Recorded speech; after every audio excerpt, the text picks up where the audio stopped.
రాజకీయాల్లో అసలు ఎథిక్స్ అనేవి ఉంటాయా? ఖచ్చితంగా ఉంటాయి. కానీ అవి ఎంతవరకు పాటిస్తున్నారు? ఇప్పుడు ఆ ఎథిక్స్ గురించి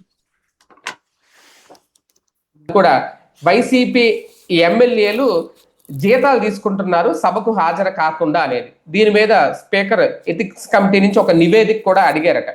గతంలో కూడా చాలా సార్లు అన్నారు అసెంబ్లీకి హాజరు కావట్లేదు, 60 రోజులు 8 రోజులు రాకపోతే గనక వాళ్ళ సభ్యత్వాన్ని కూడా రద్దు చేసే అధికారం అసెంబ్లీకి ఉంటుంది, స్పీకర్కి ఉంటుంది అనేది. ఇప్పుడు తాజాగా జీతాల విషయంలో అంటే ఇక్కడ క్లారిటీ ఏంటంటే సభ అనేది 365 రోజులు అయితే సభ జరగదు. ఖచ్చితంగా సభ ఆ సీజన్ బట్టే సమావేశాలు జరుగుతాయి. ఆ ఎన్ని రోజులు జరుగుతాయి అనేది అప్పుడు ప్రవేశపెట్టే బిల్లులను బట్టి ముందుగా ఒక ప్రకటిస్తారు.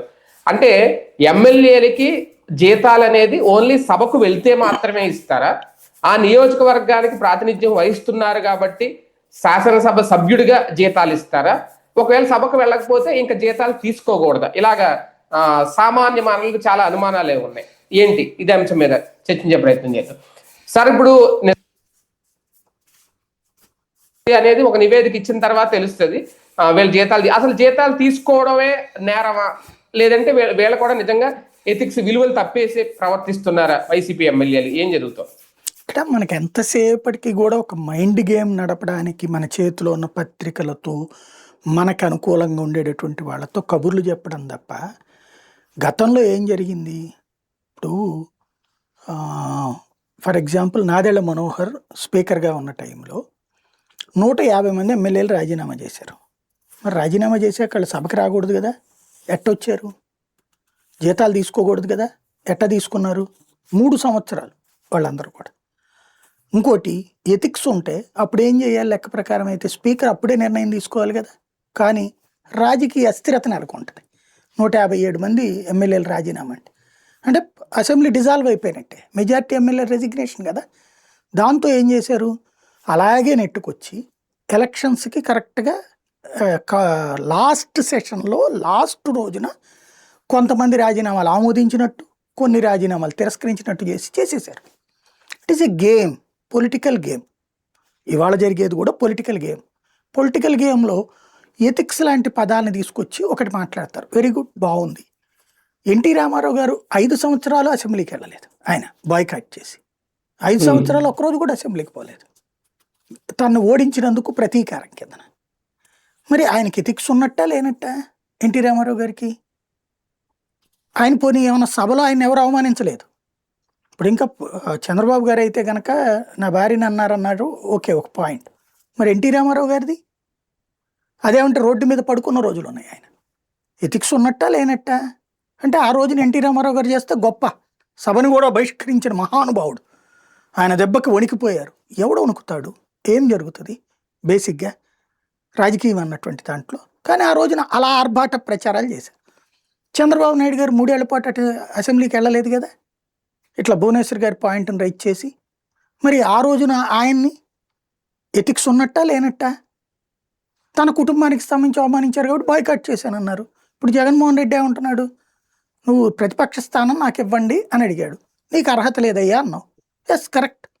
దాని తర్వాతన ఇదిగో ఇంకెవరూ లేనప్పుడు ఇప్పుడు మొత్తం 4 పార్టీలు ఉన్నాయి. 3 ఒక్క కూటమిలో ఉన్నప్పుడు మిగిలిన ఒక్కనే కాబట్టి నాకు ప్రతిపక్షం ఇవ్వండి అన్నాడు. దాని మీద కోర్టుకి వేశాడు. మీకు నిజంగా ఎథిక్స్ ఉంటే కోర్టుకి వివరణ ఇవ్వాలి కదా మీరు. కోర్టు ఏమడిగింది? ఇవ్వచ్చా ఇవ్వకూడదా, రూల్ ఏమన్నా ఉందా? రాజ్యాంగంలో ఏమీ లేదు. ఫస్ట్ స్పీకర్గా ఉన్నటువంటి ఆయన, మొట్టమొదట లోక్సభ స్పీకర్గా ఉన్నటువంటి ఆయన, అప్పట్లో కాంగ్రెస్ కాకుండా కమ్యూనిస్టులు, జనతా పార్టీ, ఇట్లా రకరకాల పార్టీలు గెలిచారు.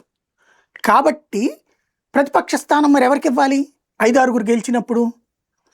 కాబట్టి ఆయన ఒక ప్రొసీజర్, ఆయనంతటా ఆయన ఆ రోజుల్లో పెద్దరికంగా పెద్ద మనిషి చెప్తే వినే రోజులు కదా. అప్పుడు పెద్దరికంగా తీసుకొచ్చినటువంటి మొట్టమొదటి పద్ధతి ఏంటయ్యా అంటే దాన్ని ఏమంటారంటే ప్రిసీడియం అంటారు. అంటే సంప్రదాయం. ఆయన సృష్టించిన సంప్రదాయం ఏంటంటే ప్రతిపక్ష స్థానానికి మినిమం 10% సభ్యులు ఉండాలా. ఆ 10% సభ్యులు పైన ఉన్నటువంటి వాళ్ళకే ప్రతిపక్ష స్థానం వస్తుంది. అది ఒకళ్ళకో ఇద్దరికో ముగ్గురికో వస్తే గనక ఒకవేళ 10% పైన ఎవరికైతే అత్యధిక సీట్లు ఉన్నాయో వాళ్ళే ప్రతిపక్ష నాయకుడు అని చెప్పారు. ఇది ఆనాడు తీసుకున్నటువంటి ప్రొసీజర్ అనమాట. అట్లాగా మొదటి సెషన్ అప్పుడు ఒక ప్రతిపక్ష నాయకుడికి వచ్చింది. అట్లా అట్లా అట్లా కొనసాగుతూ వచ్చింది. అసెంబ్లీల్లో కూడా అదే సంప్రదాయం కొనసాగింది. మొదట్లో కాంగ్రెస్ పార్టీ అధికారంలో ఉన్నప్పుడు ప్రతిపక్షం ఏడ తెచ్చినప్పుడు ఇయే కదా. అప్పుడు ప్రతిపక్ష స్థానం అంటే ఇట్లాంటి ప్రాతిపదికన ఎందుకని ప్రతిపక్షాలను తొక్కేయడానికి నాడు కాంగ్రెస్ పార్టీ వేసిన ఎత్తుగడది. ఎందుకంటే దేశవ్యాప్తంగా మిగతా పార్టీలు చిన్న చితకానే కదా. కమ్యూనిస్టులు అక్కడక్కడ చిన్న చిన్న ప్రయారిటీనే ఉంది. అలాగే ప్రాంతీయ పార్టీలు అప్పటికి లేవు అసలు. ఈ జనతా పార్టీ కూడా కొంచెమే ఉంది ఆ రోజున. కాబట్టి ఈ స్వరాజ్ పార్టీ ఇట్లాంటివన్నీ ఆ రోజుల్లో ఉన్నటువంటి కొద్దిగా ఉన్నారు. వాళ్ళకి ప్రతిపక్ష స్థానం దక్కకుండా చేయడం కోసం ఆ రోజు తీసుకొచ్చిన సంప్రదాయం అది. ఏది 10% మినిమం ఉండాలన్నట్టు. అంబేద్కర్ గారికి రాజ్యాంగంలో రాయడం చేత కదా ఏంటి, ఎందుకు రాయలేదు ఆయన? దాంట్లో ఎవరో ఒకళ్ళు ప్రతిపక్షం ఉండాలి, అధికారం ఉన్నప్పుడు ప్రతిపక్షం లేకపోతే ఎట్లాగా. కాబట్టి ఆయన చక్కటి ఆలోచన చేసి వదిలిపెడితే వీళ్ళు గౌరవనీయంగా బ్రతుకుతారని, వీళ్ళు గౌరవనీయంగా కాకుండా దాంట్లో గర్హనీయమైనటువంటి ఒక నిర్ణయం తీసుకున్నారు. దాన్ని కొనసాగిస్తూ వచ్చారు 10% అనేటటువంటి సంప్రదాయం. అయితే ఇది స్పీకర్లకే వదిలేశారు. ఈ స్పీకర్లకే వదిలేసినప్పుడు ఇదే ఆంధ్రప్రదేశ్లో ఎన్టీ రామారావు గారు మూడోసారి గెలిచినప్పుడు, అంటే ఫస్ట్ 83లో గెలిచారు, తర్వాత ఆయన దించేయడం, 85లో మళ్ళీ రాజీనామా చేసి ఎన్నికలకు వెళ్ళడం, 89 దాకా ఉన్నారు. 89 తర్వాతన కాంగ్రెస్ గెలిచింది, 94 దాకా ఉంది. 94లో గెలిచినటువంటి సందర్భంలో కాంగ్రెస్ పార్టీకి 10% రాకపోతే అప్పుడు 26 స్థానాలే వచ్చినాయి ఉమ్మడి రాష్ట్రంలో 294 గాను. వచ్చినప్పుడు 30 రావాలి కదా, రాలేదు, 26 వచ్చినాయి. దాంతో అప్పుడు ఇవ్వకూడదు ప్రతిపక్ష స్థానం. కానీ పి జనార్దన్ రెడ్డికి ఇచ్చారే ప్రతిపక్ష స్థానం? లేదు అని వీళ్ళు చెప్తున్నారు. ఉంది, ఎందుకంటే నేను ప్రత్యక్ష సాక్షిని. అప్పుడు సిటీ కేబుల్లో కవర్ చేసేవాడిని. నేను పీజేఆర్తో ఇంటర్వ్యూ చేశాను ప్రతిపక్ష నాయకుడిగా ఆయనతో విజయవాడ వచ్చినప్పుడు.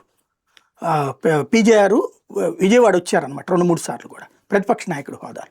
ఆయనకి సెక్యూరిటీ ఎస్కార్ట్ అన్నీ ఇచ్చారే ప్రతిపక్ష నాయకుడు అని చెప్పేసి.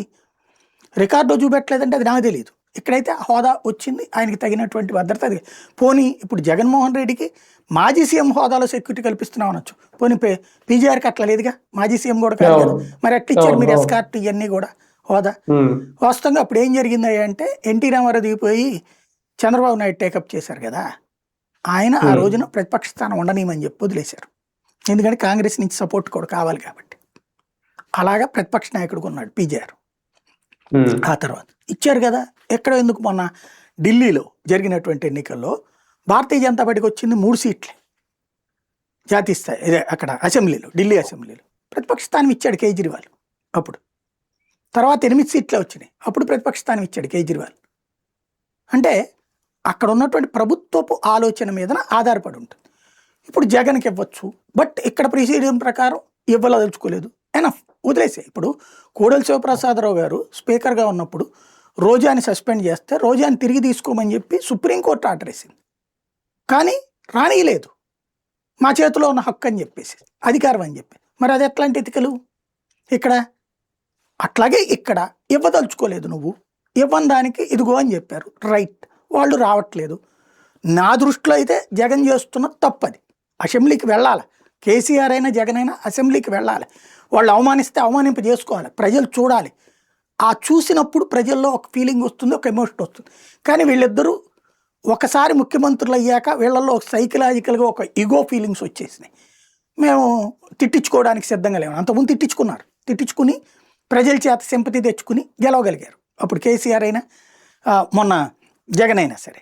కానీ ఓడిన తర్వాత మాత్రం వాళ్ళ వల్ల కావట్లేదు, సైకలాజికల్గా ఫీలింగ్ అయ్యారు. ఆ విషయంలో నేను తప్పే పడతా. అది జగన్ ఇప్పుడు ప్రతిపక్ష నాయకుడు హోదా రాకపోయినా వాళ్ళ శాసనసభాపక్ష నాయకుడు కదా ఆయన.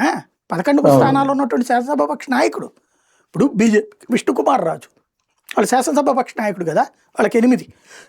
అట్లాగే 21 స్థానాల్లో ఉన్నటువంటి జనసేన వాళ్ళకి ఒక పక్ష నాయకుడు ఉన్నాడు కదా, పవన్ కళ్యాణ్. అట్లాగా శాసనసభాపక్ష నాయకుడిగా 3వ శాసనసభాపక్ష స్థానం వస్తుంది కదా. ఆ రూట్లోనైనా వీళ్ళ 11 మందిని ఒక చోట కూర్చోబెడతారు. ఒకవేళ వీళ్ళు కావాలని అవమానించడానికి వెనక సీట్లో కూర్చోబెట్టారు, లెట్ దెమ్ డూ, పబ్లిక్ చూస్తారు కదా. అదేంటి అనేటువంటిది అవతలి వాడు యొక్క కుచ్చిత బుద్ధిని చూపించగలిగి కూడా చూపించలేకపోతున్నాడు అతను. ఇట్ ఈస్ ఒక a chance political miss blunder చేసుకుంటున్నారేమో, మిస్టేక్ అతను. ఒక అవకాశాన్ని వదులుకుంటున్నారేమో. ఖచ్చితంగా అది అహం అన్నటువంటి దాని వల్ల చెడగొట్టుకుంటున్నాడు. నేను అది ఆ విషయంలో జగన్ని తప్పుపడతాను. సేమ్ టైం వీళ్ళు ప్రతిరోజు ఇది ఒక 24 గంటలు రాజకీయమే మీ జీవితాలు. అరే జనాలు పక్కన ఫీజు రియంబర్స్మెంట్ లేవు చేస్తున్నారు, అటు పక్కన ఆరోగ్యశ్రీ గురించి ఏంటో తేలకు ఇబ్బంది పడిపోతున్నారు. 24 గంటలు ఆ రీసర్వేలు అని చెప్పేసి చేస్తున్న దాంట్లో అదేందో అర్థంగా కొట్టుకు చేస్తున్నారు. జనాలు విలవిల్లాడుతుంటే దానికి సంబంధించి పరిష్కారాలు ఏం చూపించకుండా 24 గంటలు రాజకీయమేనా, ఎథిక్సా అనెథిక్సా, వాడు వీడు దుర్మార్గుడు, ఇదే పనే. ఎన్ని రోజులు? 2 ఏళ్ళు అయిపోతుంది. 2 ఏళ్ల తర్వాత కూడా ఇంకా రాజకీయం చేస్తా బతికేయడమేనా? అది ఆలోచించుకుంటే బెటర్ కదా. కానీ ఒకటి సార్, ఇదంతా ఒక ఎత్తు అయితే అసలు అసెంబ్లీకి వెళ్ళడం ఇష్టం లేనప్పుడు వెళ్లకుండా మానేయాలి, కానీ వెళ్ళి సంతకాలు పెట్టి వచ్చేస్తున్నారంట. అదేమి నైతికత, అదేమి ఇంతకు ముందు ethics? వీళ్ళు వెళ్ళారు కదా, అట్లాగే చంద్రబాబు నాయుడు గారు బాయ్కాట్ చేశాక వీళ్ళు కూడా లేదు. సభ లోపల కూర్చుని వెళ్ళేదేముంది? వెళ్ళారు, కాసేపు కేకలేసేయడం వచ్చేయడం, అట్లాంటి నాటకాలు వీళ్ళు ఆడట్లేదు బేసిక్. అవును. అప్పుడు ఎథిక్సా అనెతికలా? ఇకపోతే ఈ సంతకాలు పెట్టేది ఉంది, 1 సారో 2 సార్లు 3 సార్లు, నేను ఆ డేటా చూసా. ఆ రోజుల్లో వీళ్ళు ప్రశ్నోత్తరాల సమయానికి ప్రశ్నలకు ఇచ్చారో లేదో కనుక్కోండి. వీళ్ళు వేసిన ప్రశ్నలకు ఆన్సర్ ఇచ్చిందో లేదో సభలో ఉందా లేదా? అంటే వీళ్ళ సభకి వెళ్లకుండా అయితే ప్రశ్నోత్తరాల లెటర్ ఇవ్వాలంటే అసెంబ్లీలో అడుగు పెట్టాలంటే సంతకం పెట్టిపోవాలా? బయట నుంచి ఇవ్వరు అది, బయట రోడ్డు మీద ఇచ్చేరయ్యి ప్రశ్నోత్తరాలు. సభ లోపల సెక్రటేరియట్ లోకి వెళ్ళాలంటే మనం వెళ్ళాలంటే మనకు పాస్ ఉండాలి. మనం ల్యాబిల్లో వరకు వెళ్ళవడు. ఆ ల్యాబిల్ దాటినటువంటి ప్లేస్ లో ఇది తీసుకుంటారు. అక్కడ బాక్స్ ఉంటుంది, దాంట్లో వేయాలి ప్రశ్నోత్తరాలు. వెయ్యాలంటే అక్కడ సంతకం పెట్టిపోవాలి. లేదా అక్కడ కాకుండా వాకెట్లో ఏ ప్రెస్ దగ్గర పడేయండి ఆ కాగితం, సంతకం పెట్టక్కర్లేదు ప్రశ్నోత్తరాలు దానికైతే అంటే అయిపోయా. ప్రశ్నోత్తరాలు అడిగారు, దానికి సమాధానాలు దాంట్లో సభలో వచ్చినాయి, అవి చూసాం కదా. అప్పుల గురించి ఇట్లాంటివన్నీ కూడా అవి అడిగారంటే ఏంటి, ప్రతి సెషన్లో వీళ్ళు ప్రశ్నలు అడుగుతున్నారు, వాళ్ళు సమాధానం చెప్తున్నారు. ఆ ప్రశ్నలు ఇవ్వడానికి సంతకం పెట్టాలి వాళ్ళు. సభలో కూర్చోలేదు, కూర్చో. ఇప్పుడు వీళ్ళందరూ సభలో రాత్రి పగలు కూర్చుంటున్నారా ఏంది? చంద్రబాబు నాయుడు గారు కూర్చుంటున్నారా? లోకేష్ గారు కూర్చున్నారా? పవన్ కళ్యాణ్ గారు కూర్చుంటున్నారా? ఎమ్మెల్యేలు అందరూ కూర్చుంటున్నారా? 1 గంట కూర్చుంటారు, 2 గంటలు బయట తిరిగి వస్తుంటారు. పాత రోజుల్లో మేము అసెంబ్లీ కవర్ చేసిన రోజుల్లో అయితే 100కి 90% సభలోనే కూర్చునేవాళ్ళు ఎమ్మెల్యేలు. నేను బాగా చూసిన ల్యాబీలు చంద్రబాబు గారిది చూశాను, రాజశేఖర రెడ్డి గారిది చూశాను. అప్పుడు అసెంబ్లీ ల్యాబీలు హైదరాబాద్లో ఉన్నటువంటి సందర్భంలో. ఇక్కడికి వచ్చాక నేను అడుగు పెట్టలేదు.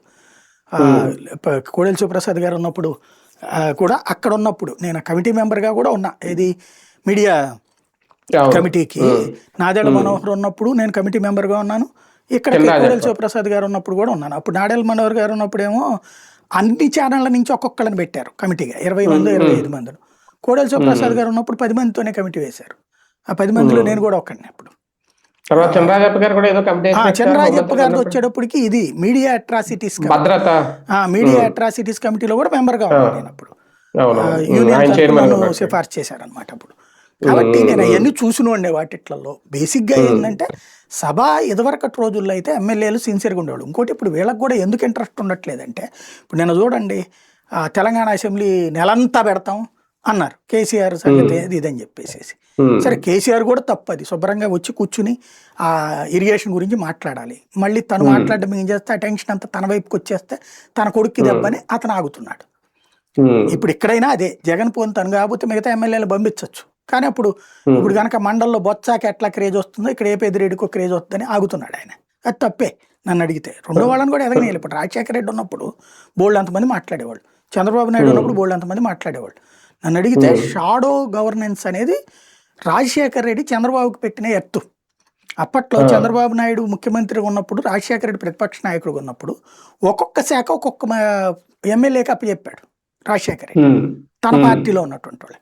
వాళ్ళు ఇక ఆ కన్సర్న్ ఫైల్స్ సంపాదించడమే చూసుకునేవాళ్ళు. రోజు దాని మీద అసెంబ్లీలో పట్టుకునేవాళ్ళు. వాళ్ళ చేత అదంతా మాట్లాడినిచ్చి చివరిలో రాజశేఖర రెడ్డి జోక్యం చేసుకునేవాడు. చంద్రబాబు నాయుడు మాట్లాడేటప్పుడు లేకపోతే ఇంకోళ్ళు మాట్లాడేటప్పుడు రాజశేఖర రెడ్డి జోక్యం చేసుకుని ఎత్తు పెట్టేవాడు, చెక్ పెట్టేవాడు.